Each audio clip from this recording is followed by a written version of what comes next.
Assalamualaikum warahmatullahi wabarakatuh. Saya Indah Rahmawati, NPM 17124245, mahasiswi semester 6 di Fakultas Tarbiyah Institut Agama Islam Darussalam Martapura, untuk memenuhi tugas akhir mata kuliah Pemikiran Ulama Banjar bidang fikih oleh Ibu Mardia Agustina.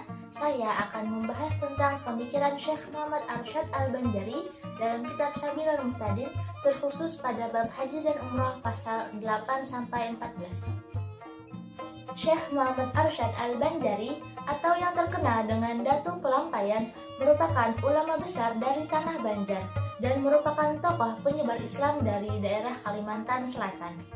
Kitab Sabilul Muhtadin merupakan kitab karangan beliau yang terkenal di bidang fikih, bahkan dipelajari di negara-negara lain.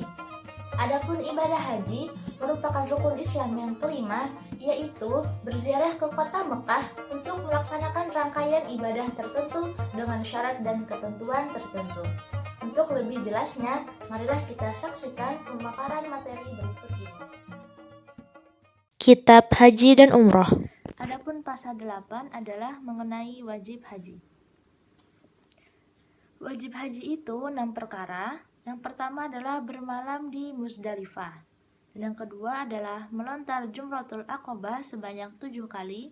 Yang ketiga adalah melontar jumrah yang 3, yakni Jumratul Ula, Jumratul Wusta, dan Jumratul Aqabah pada hari tasyrik. Setiap jamrah 7 kali lontar. Yang keempat adalah bermalam di Mina, yaitu pada hari tasyrik juga. Yang kelima adalah mengerjakan ihram dari miqat. Dan yang keenam adalah tawaf wada bagi orang yang ingin meninggalkan kota Mekah. Pada pasal 9 mengenai sunnah dan syarat bermalam di Muzdalifah, Mina, dan melontar jumrah. Yang pertama, sunnah sesudah mengerjakan sholat subuh hari raya, berhenti di sebagian daerah Muzdalifah sambil menghadap ke arah kiblat. Maka hendaklah banyak-banyak berdoa, membaca zikir, dan mengerjakan amal kebajikan seperti memberi sedekah. Kemudian yang kedua, sunnah mengambil 7 biji batu di Muzdalifah pada malam yang akan dipergunakan untuk melontar jumrah. Dan hendaklah mengambil batu untuk melontar pada hari tasyrik dari Mahsyar atau dari Mina. Kemudian masuk waktu bercukur dan melontar Jumratul Aqabah dan tawaf ifadah pada tengah malam hari raya bagi yang sempat wukuf di Arafah, dan sunnah menunda bercukur, melontar, dan tawaf ifadah sampai terbit matahari. Kemudian wajib bermalam di Mina selama hari tasyrik, dan wajib melontar jumrah yang 3 pada setiap hari dari hari-hari tasyrik, dan waktu melontar pada hari tasyrik sesudah gelincir matahari, dan masing-masing jumrah dilontar dengan 7 biji batu. Kemudian sunnah bagi yang melontar Jumratul Aqabah pada hari raya itu menghadap ke jumrah, sedang sebelah kanannya Mina dan di sebelah kirinya kota Mekah. Dan melontar pada hari-hari tasyrik sunnah menghadap kiblat ketika melontar ketiga jumrah. Kemudian disyaratkan berurutan menurut urutan jumrah yang 3 dalam melontar pada hari tasyrik, dimulai melontar Jumratul Ula, kemudian Jumratul Wusta, baru Jumratul Aqabah. Kemudian disyaratkan pula melontar jumrah itu setiap jumrah 7 kali dengan yakin. Kemudian disyaratkan pula bahwa batu yang dipergunakan untuk melontar itu betul-betul jatuh ke dalam jumrah dengan yakin. Kemudian disyaratkan di samping qasad melontar jumrah juga bahwa lontaran itu jatuh ke dalam jumrah karena perbuatannya, bukan karena perbuatan orang lain dengan yakin. Jadi maksudnya adalah saat melontar itu niat atau qasadnya itu adalah melontar jumrahnya, bukan melontar angin atau dinding jumrah. Dan kita harus yakin bahwa lontaran kita itu jatuh karena perbuatan kita, bukan karena perbuatan orang lain.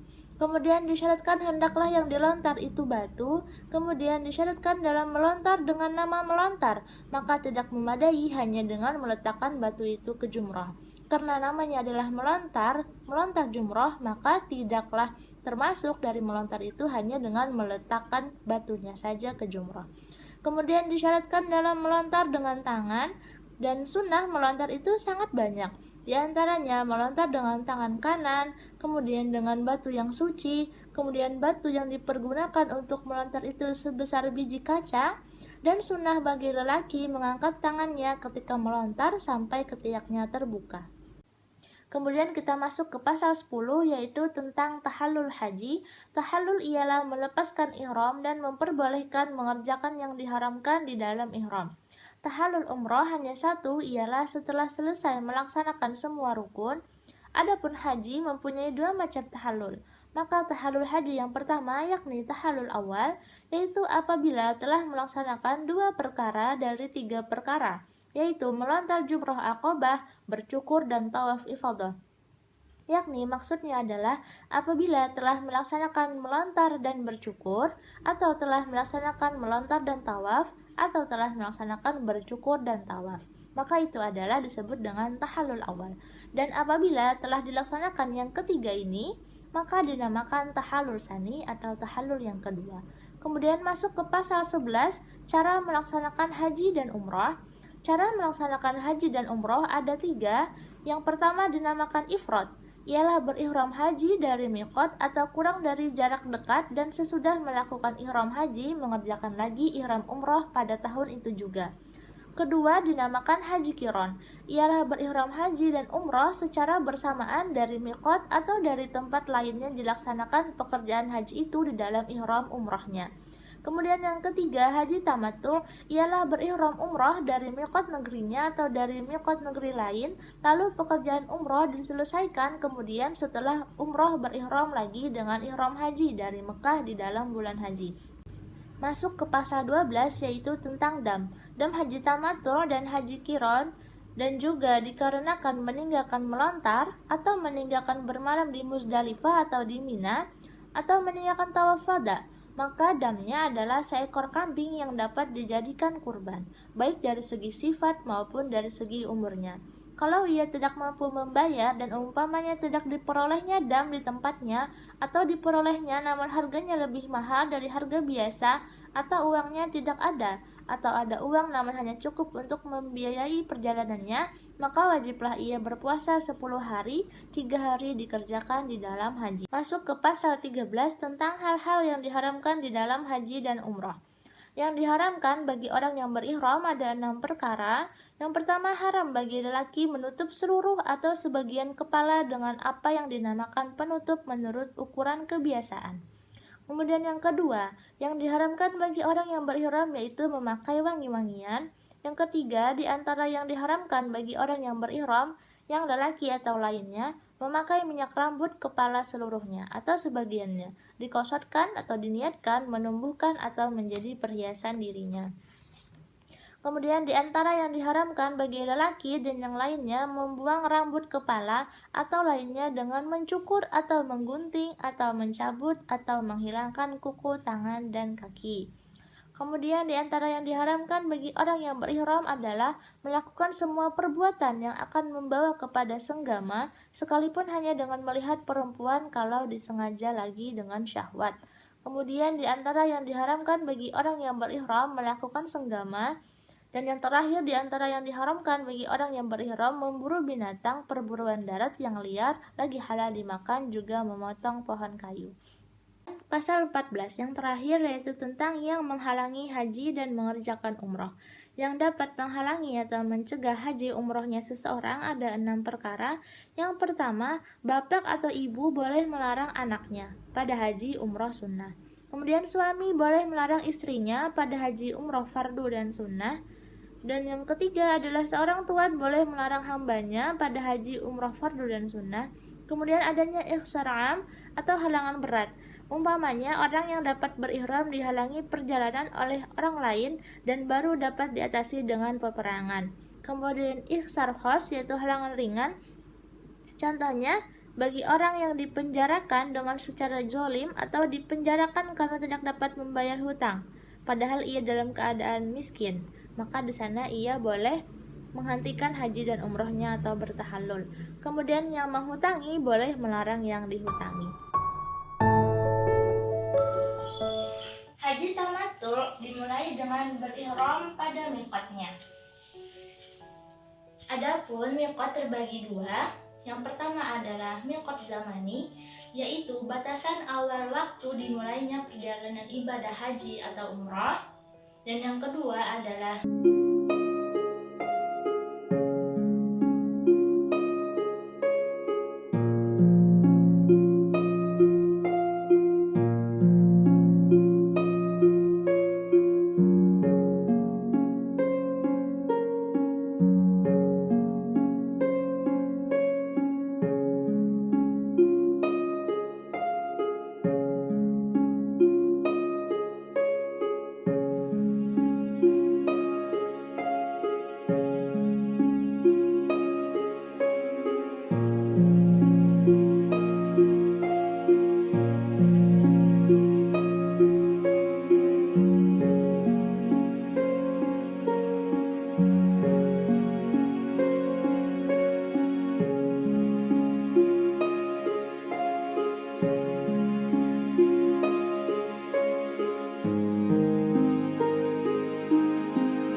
kemudian menyembelih hewan dam.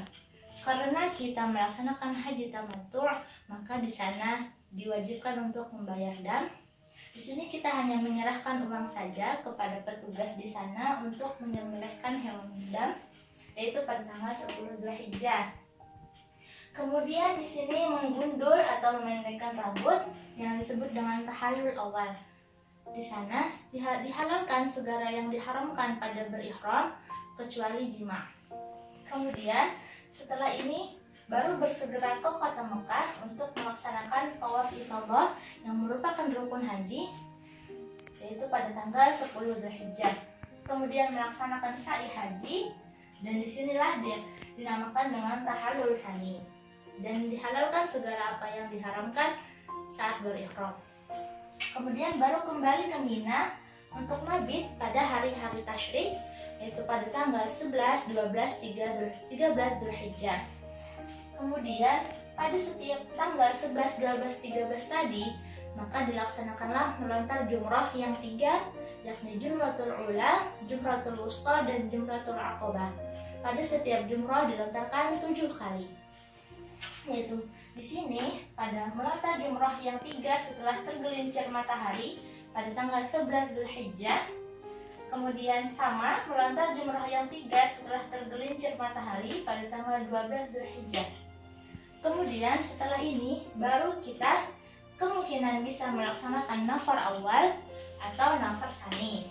Jika melaksanakan nafar awal artinya bersegera keluar dari kota Mina, maka yaitu adalah dengan segera keluar dari Mina sebelum maghrib pada tanggal 12 Dzulhijjah tadi. Adapun jika kita melaksanakan nafar tsani, maka pada tanggal 13 Dzulhijjah kita melontar jumrah yang 3 lagi, yaitu Jumratul Ula, Wusta, dan Aqabah. Sebagaimana di sini tertuliskan, melontar jumrah yang 3 setelah matahari tergelincir pada tanggal 13 Dzulhijjah.